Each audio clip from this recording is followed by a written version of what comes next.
오늘은 부모님의 눈물이라는 제목으로 말씀을 드리려고 합니다. 하나님은 눈물에 참 약합니다. 그래서 눈물로 드리는 기도, 눈물로 예배하는 그 예배를 받으시고 응답하십니다. 그런데 하나님이 더 특별하게 보시는 눈물이 있는데 이게 바로 부모님의 눈물입니다. 하나님의 대리자인 부모가 흘리는 눈물을 하나님께서는 관심 있게 보시고 그 눈물을 기억하신다라는 겁니다. 부모의 눈물은 두 가지입니다. 첫째는 자녀가 잘 되는 것을 보면서 흘리는 눈물이 있습니다. 자녀에게 기쁘고 좋은 일이 생길 때, 자녀들이 잘 살고 행복하게 사는 모습을 보면 부모님은 눈가가 촉촉해서 눈물을 흘립니다. 둘째는 자녀가 잘못되는 것을 보면서 흘리는 눈물이 있습니다. 자녀에게 불행한 일이 일어나고 자녀가 고통과 고난 가운데 신음하고 있으면 부모님은 우신다라는 것입니다. 경제적으로 어려움을 당하거나 건강적으로 어려움을 당하거나 신앙적으로 여러 가지 어려움과 고통을 당하면 부모는 눈물을 흘립니다. 그리고 자녀를 잃어버리면 부모는 피눈물을 흘리는데 자식 잃은 부모의 눈물은 하나님이 특별히 보상하신다라는 겁니다.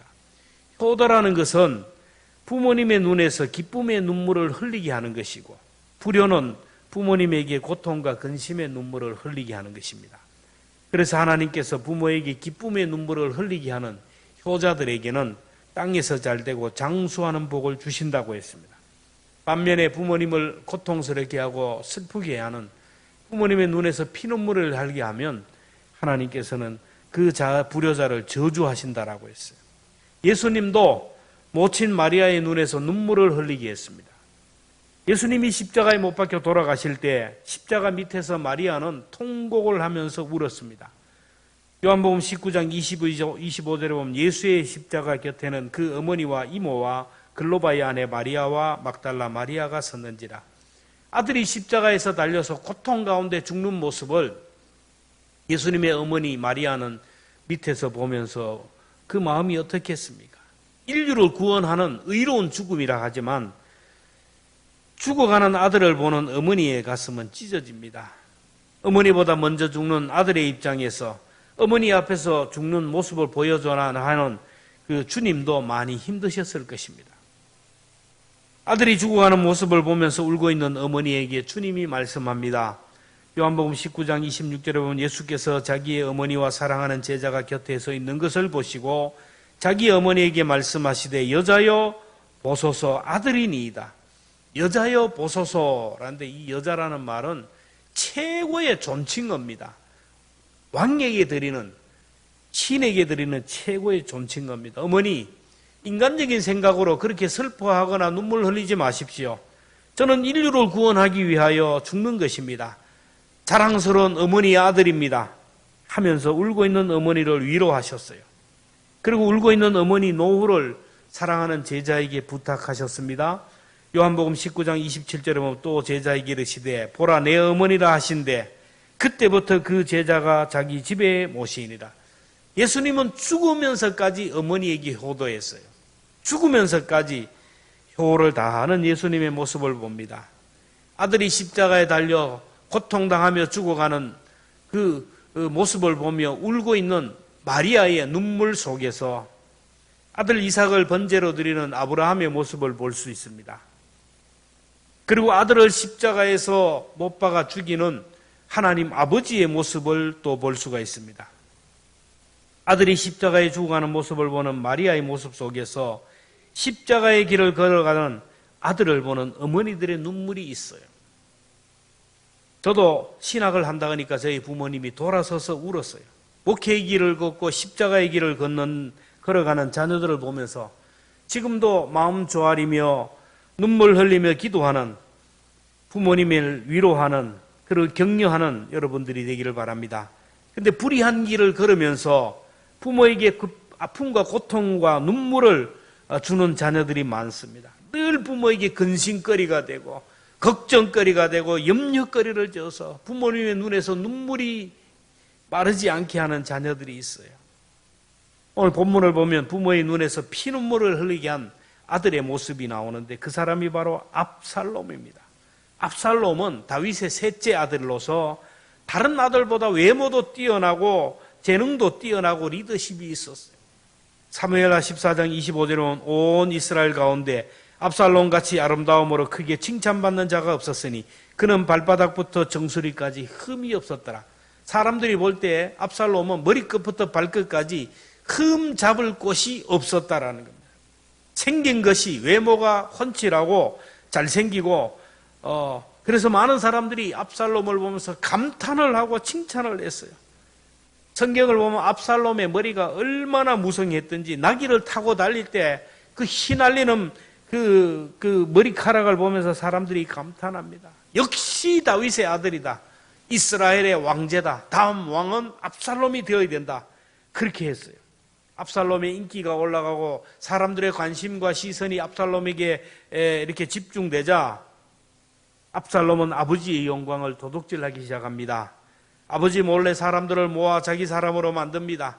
사람들을 이간질해가지고 자기 사람으로 만들어요. 아버지의 사람들을 훔쳐갑니다. 아버지 몰래 군사들을 키웁니다. 왕자를 빼앗기 위하여 도둑고양이처럼 4년을 숨어서 발톱을 숨기면서 반란을 준비합니다. 그래서 헤브론에서 스스로 왕으로 등극하고 쿠데타를 일으켜서 예루살렘 성으로 파죽지세로 군사를 이끌고 쳐들어옵니다. 갑자기 정예 군대가 쳐들어오니 다윗은 저항도 하지 못하고 맨발로 예루살렘 성을 빠져나갑니다. 다윗이 간신히 성을 빠져나와 도망하는데 너무나도 부끄럽고 너무나도 창피해서 얼굴을 가리고 도망합니다. 예루살렘 성을 빠져나와서 군대를 정비해가지고 이제 반란군을 진압하기 위하여 군대를 보내면서 중요한 명령을 합니다. 사무엘하 18장 5절 나를 위하여 젊은 압살롬을 너그러이 대우하라 하니 왕이 압살롬을 위하여 모든 지휘관에게 명령할 때 백성들이 다 들으니라. 사령관들 지휘관들에게 말합니다. 나를 위하여 압살롬을 너그러이 대접하라. 압살롬을 죽이지 말라고 명령합니다. 이 명령을 백성들이 다 들었어요. 그래서 다윗의 군대와 압살롬의 군대가 싸웠는데 에브라임 숲 전투에서 다윗의 군대가 이깁니다. 압살롬의 군대가 대패를 합니다. 그래서 압살롬이 나귀를 타고 도망을 하다가 압살롬의 머리채가 나뭇가지에 걸리고 말았어요. 사무엘하 18장 9절에 보면 압살롬이 다윗의 부하들과 마주치니라. 압살롬이 노새를 탔는데 그 노새가 큰 상수리 나무 번성한 가지 아래로 지날 때에 압살롬의 머리가 그 상수리 나무에 걸림에 그가 공중과 그 땅 사이에 달리고 그가 탔던 노새는 그 아래로 빠져나가니라. 그렇게도 자랑하던 머리카락을 막 자랑하면서 막 달리다가 그냥 나뭇가지에 머리카락이 확 걸려버렸어요. 그리고 나귀가 빠져나가면서 압살롬은 꼼짝없이 나뭇가지에 대롱대롱 밀려 달렸다가 요압 장군에게 최후를 맞이합니다. 사무엘하 18장 4절에 보면 요압이 가서 상수리 나무 가운데 아직 살아있는 압살롬의 심장을 찌르니 요압의 무기를 든 청년 10명이 압살롬을 에워싸고 쳐 죽이니라. 어명입니다. 압살롬을 죽이지 말라 그랬음에도 불구하고 왜 요압 장군이 압살롬을 죽였을까요? 요압이 볼 때도 해도 너무하는 거예요. 정도껏 해야죠. 아버지 목에 칼을 들이대는 불효자식이 어디 있어요?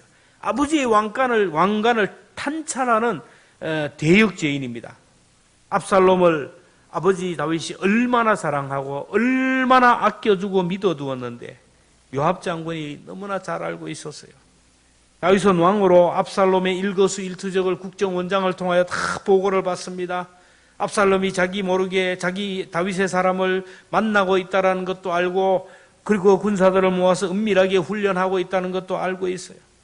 압살롬은 숨어서 준비한다고 했지만 다윗은 다 알고 있었어요. 끝까지 아들을 믿었고 아들을 사랑했어요. 그런 아버지를 배신하는 불효자식 압살롬을 신하들이 다 보았어요.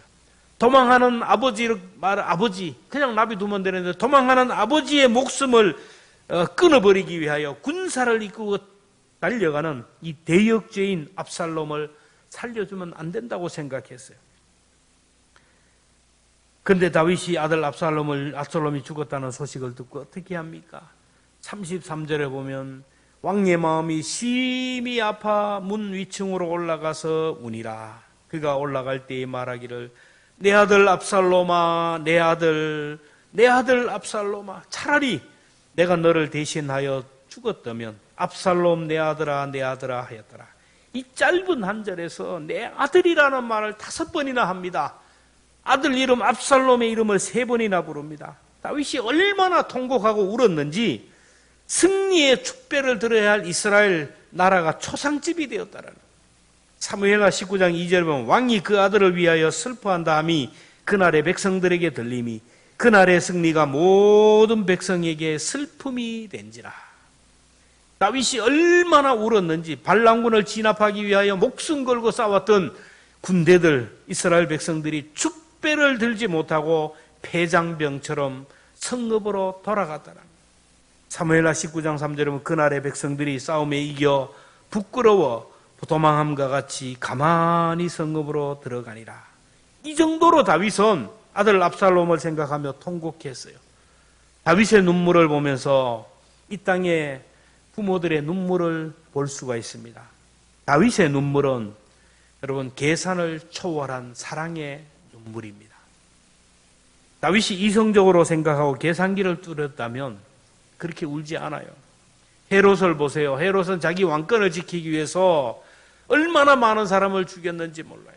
아들을 죽입니다. 부인을 죽입니다. 신하를 죽이고 자기 측근에 있는 사람을 다 죽였어요. 다윗을 보면 자기를 죽이려고 하는 압살롬을 죽이지 말라라. 압살롬을 보면 외모는 그럴듯하지만 속은 완전히 형편없이 타락하고 포악한 사람입니다. 다윗의 장남 암논이 압살롬의 동생인 다말을 너무 사랑해서 그냥 이렇게 어떻게 해가지고 억지로 성폭행을 하자 압살롬은 한을 품었어요. 2년 동안 복수의 칼을 갈았어요. 그래서 다말의 사건이 사람들의 기억 속에 싹 사라질 때 압살롬은 연회를 베풀어서 그 형인 암논과 왕의 아들들을 다 초청해서 불러놓고 군사들을 시켜서 그 사람들을 다 죽여버립니다. 압살롬은 아버지 다윗의 첩들을 백주대낮에 강간을 합니다. 압살롬은 아버지 앞에서 살만한 가치도 없고 살만한 자격이 없는 사람입니다. 그 누가 봐도 압살롬은 불효막심한 대역죄인인, 압살롬의 죽음을 슬퍼할 사람이 하나도 없습니다. 지금도 성지순례를 가면 그 기드론 골짜기에 저 가면 압살롬의 무덤이 있는데 지나가면서 사람들이 다 손가락질을 합니다. 욕을 합니다. 근데 다윗은 압살롬을 보면서 통곡하며 울었어요. 다윗의 눈물 속에서 이 시대를 살아가는 모든 부모님의 눈물을 볼 수가 있습니다. 부모님은 사랑받을 만한 가치가 없는 자녀들을 사랑하되 끝까지 사랑합니다. 사랑하면 이성이 마비되고 계산 기능이 마비된다는 말이 있지 않습니까? 부모님마저 우리 자녀들에게 계산기 두드리고 따져보고 사랑했다면 저를 비롯하여 여기에 살아남을 사람 아무도 없을 겁니다. 옛날에 고려장이 있었는데 제가 아는 곳만 해도 안동에 몇 군데가 있어요. 나이가 들어서 거동이 불편하고 움직이지 못하는 노부모를 이제 꽃구경 가자 하고 지게에 등에 업고 깊은 산속으로 갖다 버립니다. 근데 등에 업힌 어머니는 가면서 솔잎을 따서 길가에 뿌리고 나뭇가지를 꺾어서 길가에 놓았어요. 그리고 돌아가는 아들에게 얘기합니다. 아들아, 내 아들아, 너 혼자 내려갈 일 걱정이구나. 길 잃고 헤매일까 걱정되어 솔잎을 따서 나뭇가지를 꺾어 길가에 뿌려 놓았다. 길 잃지 말고 돌아가라. 여러분, 장사익 씨가 부른 꽃구경 여러분 잘 아세요? 한번 들어보실래요? 네, 한번 잠깐 틀어보시길 바랍니다.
한때는 강남역이나 서울역이 고려장이잖아요. 서울 구경 가세요. 갑시다.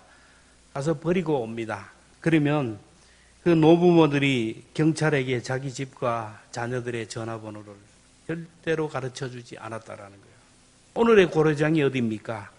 요양원이 아닙니까? 요양원에 들어가면 절대로 나올 수가 없고 그곳에서 자기 몸은 죽어가지만 자식 잘 되기를 바라며 기도하는 것이 바로 부모의 마음이요 눈물입니다. 부모님의 걱정과 염려와 눈물거리는 오직 하나, 자녀들이 잘 되기를 바라는 이 험한 세상 어떻게 살아가나, 혹시 사람들에게 무시를 당하지 않고 살아갈까, 자기 몸은 아파도 자기는 죽어가도 오직 자녀 걱정, 염려밖에 없습니다. 어버이날을 맞아서 부모님의 눈에 피눈물을 흘리게 해서는 안 됩니다. 부모님의 눈에서 기쁨의 눈물, 감사와 감격의 눈물을 흘려야 되지 않겠습니까? 부모는 자녀가 잘 되면 모든 것이 자녀 책이라고, 잘못되면 전부 내 책임이라고, 그래서 웁니다. 압살롬을 보세요. 다윗이 압살롬이 죽자 다 나 때문이라고, 내가 죽어야 되는데 자책합니다. 압살롬의 불행이 자기 때문이라고, 자기 잘못이라고 그렇게 얘기합니다. 그래서 33절에 보면 내가 너를 대신하여 죽었다면 좋았을걸. 부모는 자식이 잘 되면 자식이 잘 돼서 그렇다고 막 칭찬하고, 자식이 잘못되면 내 때문이라고 얘기를 합니다. 다윗의 눈물은 부모된 자들만이 이해가 되는 눈물이 아니겠습니까? 다윗의 눈물은 구원받지 못한 영혼을 안타까워하며 흘리는 눈물입니다. 성경을 보면 압살롬이 회개했다는 기록이 없어요. 태어나서 몹쓸 일만 하고 이복 동생을 성폭행하고 왕자들을 연애에 초청해서 몰살시켰고 아버지를 죽이려고 했고 나라의 반역자가 되었어요. 온갖 죄를 짓고 회개하지 못하고 죽음을 당하였는데 아버지 다윗은 아들의 영혼을 생각하면 통곡하며 울었어요. 아들이 회개하지 못하고 죽었으니 지옥에 떨어진 것을 생각하니 피눈물이 났어요. 세상의 가장 큰 불효는 예수 믿지 않고 사는 것이고 예수 믿지 않고 지옥에 가는 거예요. 오늘 내가 예수 안 믿고 살아가는 것, 우리 하나님 앞과 우리 부모님 앞에 불효하는 겁니다. 예수님이 고통과 고난의 십자가를 지고 골고다 언덕으로 올라가실 때 여인들이 예수님을 보고 울고 있을 때 말씀하셨어요. 누가복음 23장 28절에 보면 예루살렘의 딸들아 나를 위하여 울지 말고 너희와 너희 자녀를 위하여 울으라. 예수님을 영접하지 않고 살고 예수님을 배반하고 예수님을 십자가에 못 박았던 그 자녀들이 앞으로 당할 고난을 생각하며 울라라는 거예요. 내가 믿음 생활 제대로 못하면 부모님이 눈물 흘립니다. 세상에서 가장 큰 효도는 내가 예수 잘 믿고 진리 안에 행하는 거예요. 요한 3서 1장 3절에 4절에 보면 형제들이 와서 내게 있는 진리를 증언하되 내가 진리 안에서 행한다 하니 내가 심히 기뻐하노라. 내가 내 자녀들이 진리 안에서 행한다 함을 듣는 것보다 더 큰 기쁨이 없도다. 믿음의 부모들이 자녀들이 어디 있었는지 믿음 생활 잘한다는 소리를 듣는 것이 기쁨이고 행복이고, 이 소리를 들으면 눈물의 감격을 흘리는. 다윗은 압살롬을 놓고 너무나 기뻐서 이름을 압살롬이라고 지었어요. 압이라는 말은 아빠, 아버지, 살롬, 평안이에요. 아버지의 평안, 아버지의 살롬이에요. 너는 나의 기쁨이고 나의 평안이고 나의 소망이라고 지었어요. 근데 압살롬은 정반대의 삶을 살았어요. 아버지에게 평안을 주지 못하고 기쁨을 주지 못하고 피눈물을 흘리게 했어요. 오늘 여러분의 부모님이 여러분을 보면서 어떤 눈물을 흘리실까요? 기쁨의 눈물, 행복의 눈물을 흘리게 해야 되지 않겠습니까? 그러기 위해서는 오늘 여기에서 내가 믿음으로 살아야 돼요. 잘 살아야 됩니다. 행복하게 살아야 됩니다. 부모님 앞에 한숨 쉬면 안 되고 눈물 보이면 안 됩니다. 우리 부모님처럼, 우리 어머니처럼 믿음으로 살아가야 돼요. 어머니가 잘 되기를 바라며 눈물로 기도했던 것처럼 나도 기도해야 돼요. 부모님의 기도로 오늘 내가 여기 섰다면 이제는 나도 내 자녀들을 위하여 기도의 자리를 지켜야 돼요. 우리 교회 집사님 중에 어머니가 일생을 새벽을 자기를 위하여 기도하다가 돌아가셨어요. 그래서 제가 그랬어요. 이제는 그 어머니가 다 집사님을 위해서 자녀를 위해서 기도했듯이 이제 그 기도의 줄을 집사님이 듣고 기도의 자리를 지켜가야 되지 않나. 그 이후로 새벽에 빠지지 않고 엄마가 섰던 엄마가 앉았던 그 자리에서 기도의 줄을 붙고 기도하는 것을 봐요. 저와 여러분들이 정말로 믿음의 어머니처럼 늘 자녀들이 생각해도 정말 좋은 어머니가 되도록 좋은 아버지가 되도록 믿음의 자리를 지켜가는 그런 은혜가 있기를 바랍니다.